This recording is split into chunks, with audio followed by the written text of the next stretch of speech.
Hey, music lovers. Plastic Eric here, Plastic Soundwave Cult, here for a very hot and humid collection connection. The game that's just an excuse to talk about music. It's a game I play with my brother Bryce over in good show Ponsonby.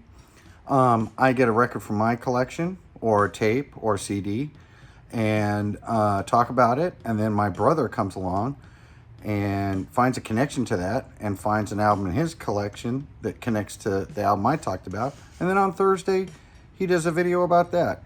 And what's the game? The game is we see if you can figure out what the connection between the two albums is. And so, unfortunately, nobody was able to guess the connection between Hunters and Collectors, Living Daylight, and Red, Hot, and Blue. And the connection was, there was a plus sign in both of those. So Hunters and Collectors has a little plus sign in the name of it, and the title for Red, Hot, and Blue. And so nobody got that one. So that's one we could put back in our bag, I think, and see if we can sneak one in like that again later. Don't always do that just to, be lazy or nothing. We just, if you're stuck, hey, we can go back to that maybe. But good luck on that.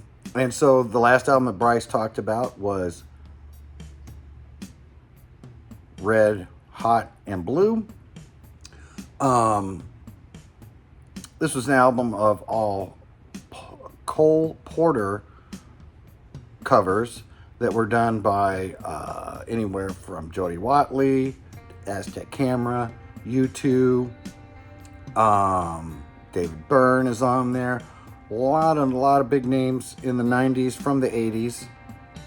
And it turns out that they had done all of this to raise awareness for ACT UP, which was an AIDS organization that was about educating and getting money for research on how to combat AIDS. Well, that doesn't really sound right.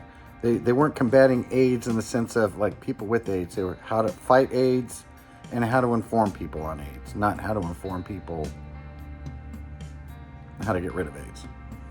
But I found that album quite interesting. There's a lot of, it's weird how you can hear the Cole Porter version within these covers in the sense of like you recognize the song, but they're done completely different in most cases. There was just one, I want to say the Sinead O'Connor one sounded the most closest to what the standard of that song would be.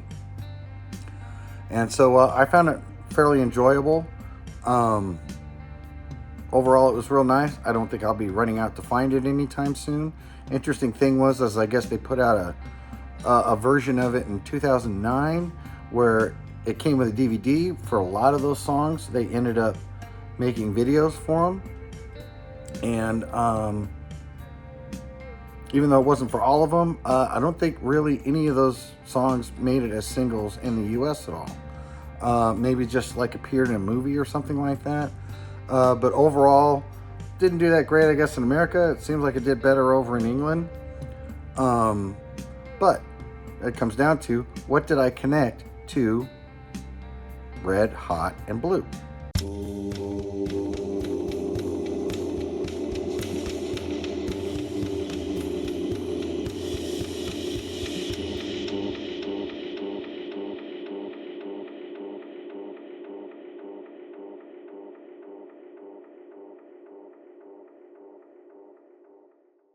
And so Red, Hot, and Blue was, various artists and put together.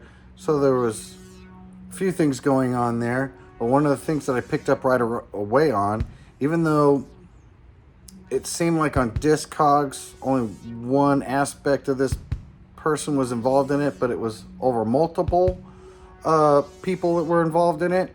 And that could be said the same for the album that I'm going to show now.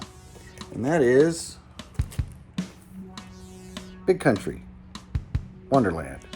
Not an EP, but considered a mini album. This came out between their first and their second album. Ironically, their first album was called The Crossing, which didn't have a song called The Crossing on it. But The Crossing appears on this mini album. Some of these were songs that were on The Crossing, I guess, but didn't make it on the album. and a couple of other songs I think ended up being more for like what the next album was that was going to come out after this, which is like Steelworks or something is what it was called. But this here was like an in-between. They put it out while they were touring. And this has some, what I feel are some of their best songs. Angel Park is all right, but The Crossing is great. All Fall Together is great. Wonderland is great. Even My Cat is great, even when it gets right in front of that freaking camera. But yeah, so this is basically, his name was Stuart Anderson, and he was originally from the Skids, left that band, and over time formed Big Country. Huge hit with the song In a Big Country. But yeah, these songs are absolutely fantastic. I've always liked how Big Country doesn't necessarily have bagpipes in their songs, but make the guitars sound like fiddles and bagpipes, and it's like taking Scottish folk music and banging it into a good rock and roll song, and they do an excellent job of it. I found that some of the songs when Stuart was in the Skids sound very similar to what they ended up doing in Big Country. And so this album here, as you kind of notice there, it has a big chunk on it that's taken off. Did really well in England, didn't do as well in the States. You see this album a lot when it's in the stores and usually in the bargain bins. And again, when you see this sign right here, that means that it was discounted at some point, sent back to the record company, and then they send it back out as a discounted album.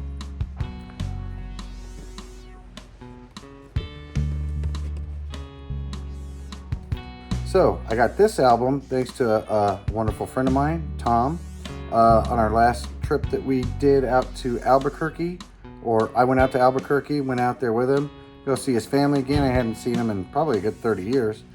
And definitely want to go record shopping in Albuquerque. Went to a place, and he was nice enough to buy this for me. Which is funny because he could have given me a copy, because I think he's got like 3 or 4 copies at his house. I think it's one of those albums that if he sees it, he buys it regardless. And so I can admire that, you know. At least he sticks to his guns.